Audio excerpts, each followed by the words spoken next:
Bonjour peuple de Dieu, c'est le pasteur Jérémia, aussi connu sous le nom de pasteur Loïc. Alors nous voulons écouter la parole de Dieu pour la semaine, mais avant tout, nous voulons commencer par une parole de prière. Alors en signe de révérence à notre Père Céleste, à notre Dieu, baissons nos têtes et prions ensemble.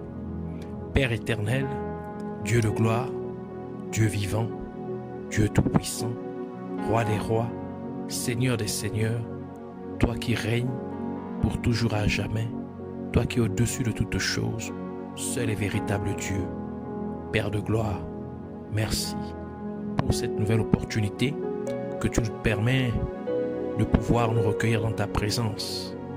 Merci pour tout ce que tu as prévu pour nous. Merci pour ton amour et ta bonté et ta fidélité. Nous venons nous humilier devant de toi, nous venons implorer ta compassion, ta miséricorde. Nous pardon pour tout ce que nous avons pu faire, dit et penser qui ne t'a pas honoré et glorifié. Que tu nous purifies et tu nous sanctifies par le sang de ton Fils Jésus-Christ et que tu nous rendes, Seigneur, agréable à tes yeux. Merci, Seigneur, oh mon Dieu, de prendre le contrôle de ces moments. Nous abandonnons complètement l'air, l'atmosphère, tout autour de nous et en nous, en tes mains, nos pensées, notre cœur, notre âme, notre esprit. Que tout soit, et notre corps, et que tout soit sous ton total et complet, et sous ton total contrôle, au nom de Jésus-Christ. Nous venons prendre l'autorité, nous levons contre tout ce qui ne glorifie pas le nom de Jésus-Christ. Nous levons contre toute principauté des ténèbres, toute œuvre maléfique, toute démoniaque, tout esprit méchant dans les lieux célestes, et tout maître de ce monde obscur. Les liens, nous les renvoyons dans les gouffres de l'enfer une fois pour toutes au nom de Jésus-Christ, et nous proclamons que Jésus-Christ est Seigneur, à la gloire de Dieu le Père. Au nom de Jésus, nous avons ainsi prié. Amen. Alors nous allons prendre notre passage principal des Saintes Écritures dans le livre de Genèse, chapitre 2, versets 10 à 11. Alors nous lisons la parole de Dieu dans le livre de Genèse, chapitre 2, versets 10 à 12. Genèse, chapitre 2, versets 10 à 12, nous lisons au nom de Jésus-Christ. Un fleuve sortait d'Éden pour arroser le jardin. Et de là, il se divisait en 4 bras. Le nom du premier est Pishon. C'est celui qui entoure tout le pays de Havila, où se trouve l'or. L'or de ce pays est pur. On y trouve aussi le bélium et la pierre d'onyx. Que le Seigneur bénisse sa parole, qu'elle vienne pleine de gloire, de révélation, de vie et de bénédiction au nom de Jésus-Christ. Alors aujourd'hui, le Seigneur voudra nous parler du premier fleuve d'Éden. Donc le titre de notre enseignement de cette semaine est le premier fleuve d'Éden. De notre passage principal des Saintes Écritures, nous apprenons qu'il y avait un fleuve principal dans le jardin d'Éden qui arrosait le jardin. En d'autres termes, ce fleuve principal coulait à travers le jardin d'Éden pour le raviver à tout moment. Ce fleuve principal était chargé de maintenir tous les éléments du jardin d'Éden rafraîchis et vivants. C'était donc comme une eau vive pour le jardin d'Éden. Ce fleuve principal est donc une représentation de Jésus-Christ. Car Jésus-Christ, qui est Dieu, se réfère lui-même comme la fontaine d'eau vive, comme décrit dans le livre de Jérémie, Jérémie chapitre 2, verset 13, qui dit « Car mon peuple a commis un double péché. Ils m'ont abandonné, moi qui suis une source d'eau vive, pour se creuser des citernes crevassées qui ne retiennent pas l'eau. » Donc ici, Jésus-Christ se présente comme la source d'eau vive. Et c'est pourquoi Jésus-Christ a ajouté ce qui suit dans Jean chapitre 7, verset 38 qui dit « Celui qui croit en moi, des fleuves d'eau vive couleront de son sein, comme dit l'Écriture. » Et nous pouvons aussi remarquer de notre passage principal des Saintes Écritures que ce fleuve principal qui arrose le jardin d'Éden se divise en 4 bras ou 4 fleuves ou 4 branches. Et puisque le fleuve principal représente Jésus-Christ, qui qui est la fontaine d'eau vive, ces 4 bras représentent donc 4 messagers qui devraient tous pointer vers le fleuve principal, ce qui signifie qu'ils devraient tous pointer vers Jésus-Christ. Et si nous vérifions dans la Bible, nous remarquons qu'il y a aussi 4 livres ou 4 auteurs qui parlent purement de Jésus-Christ. Et ce sont Matthieu, Marc, Luc et Jean. Ainsi, le fleuve principal d'Éden fait référence à l'évangile de Jésus-Christ, lequel évangile se divise en 4 branches, en 4 bras, qui sont l'évangile de Jésus-Christ selon Matthieu, l'évangile de Jésus-Christ selon Marc, l'évangile de Jésus-Christ selon Luc et l'évangile de Jésus-Christ selon Jean. Et ces 4 livres sont appelés les évangiles synoptiques parce qu'ils sont identiques dans le fait qu'ils parlent tous de la même personne qui est Jésus-Christ. Donc ils pointent tous vers le fleuve principal, le fleuve d'eau vive qui est Jésus-Christ. Éden signifie délice. D'où le livre de Psaume dit ce qui suit dans Psaume 37 verset 4 qui dit: fais de l'Éternel tes délices et il te donnera ce que ton cœur désire. Cela implique que lorsque vous vous délectez dans le Seigneur Jésus-Christ, vous vous retrouvez en Éden, l'endroit où tous vos besoins sont pourvus. Tout comme Adam et Ève furent placés dans le jardin d'Éden, et lorsqu'ils y étaient, ils n'avaient pas à peiner pour manger ou boire. Alors, parlons de ce premier fleuve, ou ce premier bras qui était dans le jardin d'Éden. Donc, le tout premier fleuve, ou le tout premier bras qui s'est séparé du fleuve principal, qui arrose le jardin d'Éden, est Pishon. Et notre passage principal des Saintes Écritures nous donne une caractéristique principale, une caractéristique particulière du fleuve Pishon, qui est le fait qu'il entoure tout le pays d'Havila. Et dans le pays d'Havila se trouvent 3 choses principales qui sont l'or, le bélium et l'onyx. Pishon vient du mot hébreu qui signifie augmenter, c'est-à-dire prospérer, ajouter. Cela signifie que Pishon n'augmente qu'à un seul endroit, ou ne fait prospérer qu'un seul endroit. Ce qui signifie qu'il n'augmente que dans une seule zone ou une seule catégorie qui est Havila, car il s'étend à travers tout le pays d'Havila. Il entoure le pays d'Havila. Cela signifie qu'il se limite à un peuple, un seul peuple. Havila signifie sablonneux, de son mot d'origine en hébreu. Et Dieu a promis à Abraham de multiplier sa semence comme le sable de la mer, comme le dit le livre de Genèse. Genèse chapitre 32 verset 12 qui dit: et toi, tu as dit, je te ferai du bien et je rendrai ta postérité comme le sable de la mer, si abondant qu'on ne saurait le compter. Et nous devons noter que lorsqu'une prophétie est donnée, elle recherche ceux qui lui ressemblent. Car la parole de Dieu dit, dans Psaume 42, verset 7, la première partie du verset, un flot appelle un autre flot. En d'autres termes, la profondeur appelle la profondeur.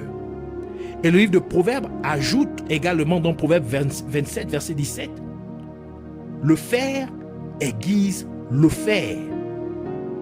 Par conséquent, L'évangile recherche le lieu où les personnes qui correspondent à la prophétie. Car le fleuve Pichon s'étend sur tout le pays d'Avila.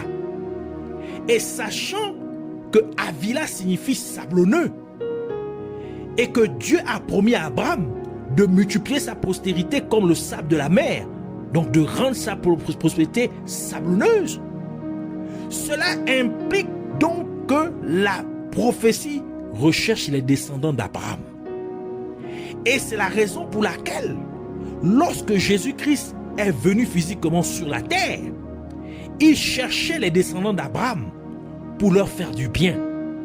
Luc chapitre 13, verset 16 qui dit, et cette femme, ici c'est Jésus qui parle, qui est une fille d'Abraham, et que Satan tenait liée depuis 18 ans, ne fallait-il pas la délivrer de cette chaîne le jour du sabbat? Donc ici, Jésus-Christ a libéré une femme qui était fourbe le jour du, même le jour du sabbat, simplement parce qu'elle était descendante d'Abraham. Luc chapitre 19, verset 8 à 9 qui dit, mais Zachée, se tenant devant le Seigneur, lui dit, voici Seigneur, je donne aux pauvres la moitié de mes biens, et si j'ai fait tort de quelque chose à quelqu'un, je lui rends le quadruple. Jésus lui dit, le salut est entré aujourd'hui dans cette maison, parce que celui-ci est aussi un fils d'Abraham, donc un descendant d'Abraham. Donc Jésus est allé dîner chez Zachée, afin que lui aussi soit sauvé.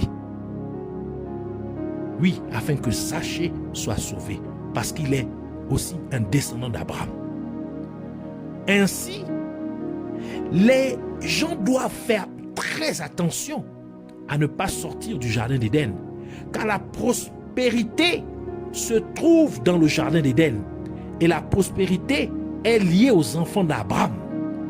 Et le livre de Galates nous dit que ceux qui sont en Jésus-Christ sont les descendants d'Abraham. Galates chapitre 3 verset 29 qui dit, et si vous êtes à Christ, vous êtes donc la postérité d'Abraham, héritier selon la promesse. Ainsi, alors que vous acceptez Jésus-Christ comme votre sauveur et Seigneur, vous êtes maintenant en Jésus-Christ, ce qui signifie que vous êtes chrétien. Vous êtes donc un descendant d'Abraham, d'où la parole de Dieu dit, d'où la parole de Dieu concernant l'augmentation vous cherche pour s'accomplir en vous aussi longtemps que vous demeurez en Jésus-Christ. Et c'est pourquoi le livre de Matthieu déclare que Jésus-Christ est un descendant d'Abraham. Matthieu chapitre 1 verset 1 qui dit, généalogie de Jésus-Christ, fils de David, fils d'Abraham. Cela implique donc que la première branche se réfère à Matthieu, car l'évangile, selon Matthieu, parle de Jésus-Christ en tant que descendant d'Abraham. Par conséquent, votre prospérité ne dépend pas de votre lignée biologique, mais elle dépend de la parole de Dieu. Cela dépend du fait que vous demeurez dans la parole de Dieu, car Jésus-Christ est la parole de Dieu. Et c'est pourquoi Jésus-Christ a dit dans Jean chapitre 15 verset 7, « Si vous demeurez en moi et que mes paroles demeurent en vous, demandez ce que vous voudrez et cela vous sera accordé. » Ainsi, vous devez être compatible avec la parole de Dieu, afin que la prophétie vous localise et s'accomplisse en vous. Ainsi, vous devenez sablonneux lorsque vous êtes entouré par la parole de Dieu. Vous êtes englobé par la parole de Dieu. Donc vous devenez prospère. Pichon cherche Avila, parce que Pichon entoure le pays d'Avila. Donc Pichon cherche Avila. Et Pichon signifie augmenter, alors que Avila signifie multiplier. Donc l'augmentation cherche la multiplication. Il en est ainsi parce que l'augmentation et la multiplication sont des synonymes. Ils signifient la même chose. Donc la parole de Dieu cherche son synonyme. Elle cherche ceux qui lui ressemblent. Et la parole de Dieu dit aussi que à Avila, c'est là où il y a aussi de l'onyx. Mais l'onyx se trouve aussi sur la poitrine du souverain sacrificateur, comme Dieu l'avait commandé à Moïse dans Exode chapitre 25, verset 7, qui dit « Des pierres d'onyx et d'autres pierres pour la garniture de l'éphod et du pectoral. » Exode chapitre 28, verset 12 ajoute pour dire « Tu mettras les deux pierres sur les épaulettes de l'éphod en souvenir des fils d'Israël. Et c'est comme souvenir qu'Aaron portera leur nom devant l'Éternel sur ses deux épaules. » Et la pierre d'onyx était en 11e position parmi les 12 pierres qui étaient sur la poitrine du souverain sacrificateur, comme indiqué dans le livre d'Exode. Exode chapitre 28, versets 17 à 21 qui dit « Tu y enchasseras une garniture de pierre, 4 rangées de pierres. Première rangée, une sardoine, une topaze, une émeraude, ça fait 3. Seconde rangée, une escarboucle, un saphir, un diamant, 6. Troisième rangée, une opale, une agate et une améthyste, 9. Quatrième rangée, une chrysolite, ça fait 10. Un onyx, 11. Un japs, 12. Ces pierres seront enchâssées dans leur monture d'or. Il y en aura 12 d'après les noms des fils d'Israël. Elles seront gravées comme des cachets, chacune avec le nom de l'une des 12 tribus. Et nous savons, donc en d'autres termes, ces 12 pierres représentent les 12 tribus des fils de Jacob. D'où l'onyx représente Joseph, car Joseph était le 11e fils de Jacob. Et Joseph signifie « l'Éternel ajoutera », comme le dit le livre de Genèse, Genèse chapitre 30, versets 22 à 24, qui dit « Dieu se souvint de Rachel, il l'exauça et il la rendit féconde. Elle devint enceinte et enfanta un fils, et elle dit « Dieu a enlevé mon opprobre », et elle lui donna le nom de Joseph en disant « Que l'Éternel m'ajoute un autre fils ».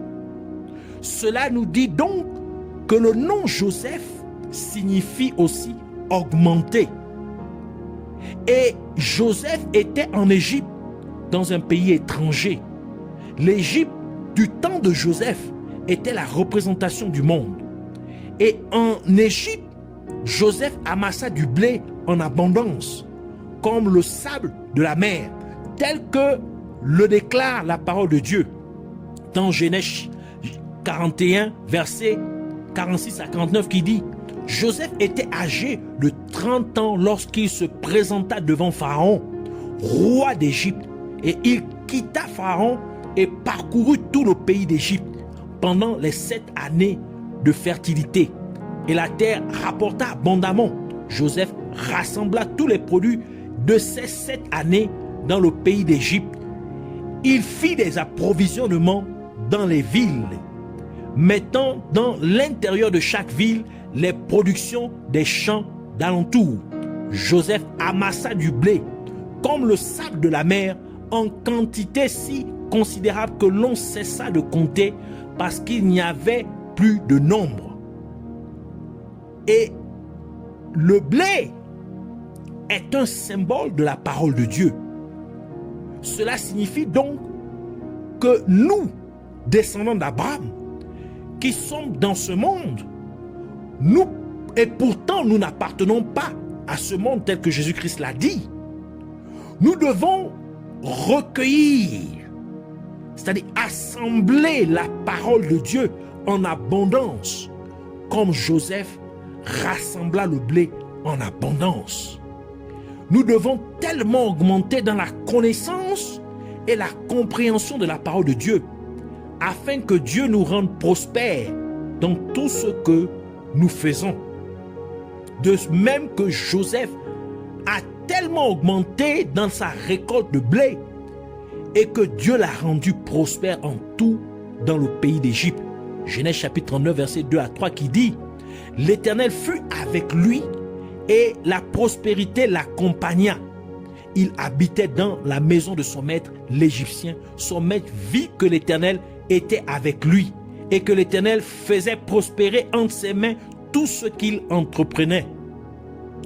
Et nous pouvons donc voir que la prophétie a cherché Joseph, même dans son pays de captivité, parce que Joseph s'est rendu compatible à la parole de Dieu.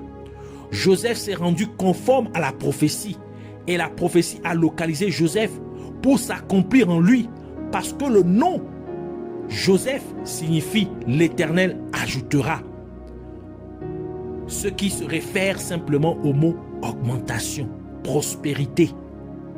Par conséquent, nous devons stocker la parole de Dieu en si grande quantité qu'il y aura une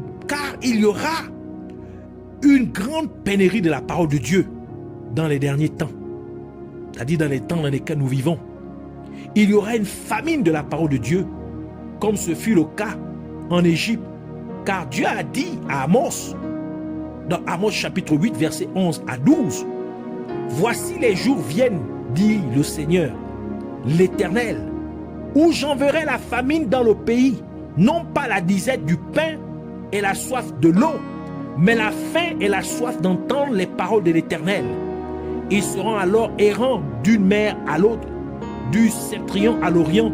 Ils iront ça et là pour chercher la parole de l'Éternel, et ils ne la trouveront pas.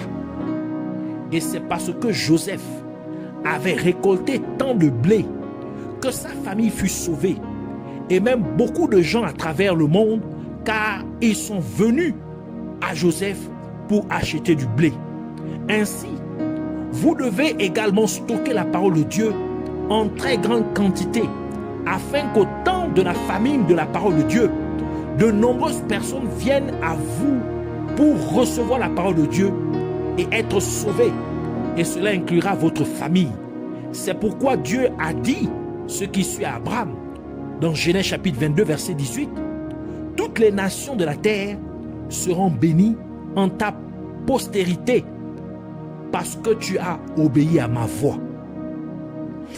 Au pays d'Avila se trouvait de l'or. Et il dit bien, l'or de ce pays était pur. En d'autres termes, l'or représente deux choses. Premièrement, il représente la divinité. C'est pourquoi la plupart des objets du lieu saint et du lieu saint et du saint des saints étaient en or pur ou recouverts d'or pur. La table d'encens d'or, l'arche de l'alliance, le chandelier d'or, le vase d'or de manne. Hébreux chapitre 9 verset 3 à 4 qui dit: derrière le second voile se trouvait la partie du tabernacle appelée le Saint des Saints, renfermant l'autel d'or pour les parfums et l'arche de l'alliance entièrement recouverte d'or. Il y avait dans l'arche un vase d'or contenant la manne, la verge d'Aaron qui avait fleuri et les tables de l'alliance. Et deuxièmement, l'or représente aussi la purification. C'est pourquoi il dit que cet or était pur. L'or qu'on trouvait à Avila était pur. C'est pourquoi la parole de Dieu dit dans Malachie chapitre 3 verset 3: il s'assiera, fondra et purifiera l'argent. Il purifiera les fils de Lévi. Il les épurera comme on épure l'or et l'argent. Et ils se présenteront à l'Éternel et ils se présenteront à l'Éternel des offrandes avec justice. Zacharie chapitre 13, verset 9, ajoute pour dire, je mettrai ce tiers dans le feu et je le purifierai comme on purifie l'argent. Je l'éprouverai, c'est-à-dire je le raffinerai, je le purifierai comme on éprouve l'or. Il invoquera mon nom, je l'exaucerai, je dirai, c'est mon peuple, et il dira, l'Éternel est mon Dieu. Le raffinage de l'or est un symbole de grande pureté. Ainsi, la parole de Dieu veut nous purifier afin que nous puissions devenir compatibles avec elle. D'où le livre de Psaume dit dans Psaume chapitre 12 verset 6, les paroles de l'Éternel sont des paroles pures, un argent éprouvé sur terre au creuset et 7 fois épuré, donc 7 fois purifié. Ainsi, dans la prospérité ou dans l'augmentation que Dieu voudrait donner à son peuple, il y a un principe qui dit que vous devez être purifiés pour ressembler à la parole de Dieu afin que vous receviez la prospérité de Dieu. C'est pourquoi Dieu a dit à Josué de méditer sa parole jour et nuit. Josué chapitre 1 verset 8 qui dit que ce livre de la loi ne s'éloigne point de ta bouche. Médite-le jour et nuit pour agir fidèlement selon tout ce qui y est écrit. Car c'est alors que tu auras du succès dans tes entreprises. C'est alors que tu réussiras. D'autres termes, tu prospéreras. Ainsi, la méditation quotidienne de la parole de Dieu, jour et nuit, vous amènera à observer la parole de Dieu. C'est-à-dire, cela vous fera obéir à la parole de Dieu. En d'autres termes, cela vous rendra conforme à la parole de Dieu. Vous ressemblerez ainsi à la parole de Dieu. Et si vous obéissez à la parole de Dieu, vous deviendrez prospère. En vous conformant à la parole de Dieu, vous aurez du succès dans ce que vous faites dans la vie, dans tout ce que vous faites dans la vie. Et c'est là la vraie prospérité. C'est là la vraie augmentation que Dieu veut vous donner. Dans le pays d'Avila se trouvait également le bélium. Et le livre de Nombres nous dit que la couleur de la manne était comme la couleur du bélium. Nombres chapitre 11 verset 7 qui dit « La manne ressemblait à de la graine de coriandre et avait l'apparence du bélium. » Alors que la manne représente la parole de Dieu. C'est encore une fois pour confirmer que nous devons en effet augmenter notre connaissance et notre compréhension de la parole de Dieu. Car c'est là que se trouve la vraie prospérité. Ainsi nous voulons prier. Abba Père, Dieu Tout-Puissant, Roi de gloire, je te remercie pour ta parole qui m'a été donnée. Je te remercie pour que, comme je t'ai accepté, Jésus-Christ, comme mon Sauveur et Seigneur, que tu sois les eaux vives qui alimentent ma vie chaque jour et à tout moment. Et comme je suis maintenant en Jésus-Christ, je suis donc un descendant d'Abraham. Et tu as promis au Dieu, Père éternel, de multiplier la semence d'Abraham comme le sable de la mer. C'est pourquoi je te prie de m'augmenter en me faisant prospérer dans tout ce que je fais au nom de Jésus-Christ. Je te prie aussi afin que tu fasses grandir, afin que tu me fasses grandir dans la connaissance et la compréhension de la parole de Dieu, de manière à ce que je me conforme pleinement à ta parole. Que je sois non seulement un auditeur de ta parole, mais aussi un acteur de ta parole. Fais-moi donc méditer ta parole jour et nuit, sans cesse. Et que cette méditation quotidienne de ta parole, jour et nuit, me fasse obéir à ta parole. Et comme j'obéis à ta parole, Fais que je réussisse dans tout ce que je fais, que j'ai du succès dans tout ce que j'entreprends, au nom de Jésus-Christ. Comme tu fis prospérer Joseph en tout dans le pays d'Égypte, ainsi que je sois aussi prospère. Par conséquent, purifie-moi par ta parole, comme l'or est purifié 7 fois, afin que je devienne avec ta parole un, me délectant ainsi complètement en toi, ô Seigneur Jésus-Christ, afin que je me retrouve toujours dans le jardin d'Éden, et qu'en aucune façon et qu'en aucun moment je n'en sois chassé au nom de Jésus-Christ. Je te remercie de m'avoir entendu et de m'avoir exaucé. En conséquence, puisses-tu toujours être exalté et magnifié au nom de Jésus-Christ. Amen.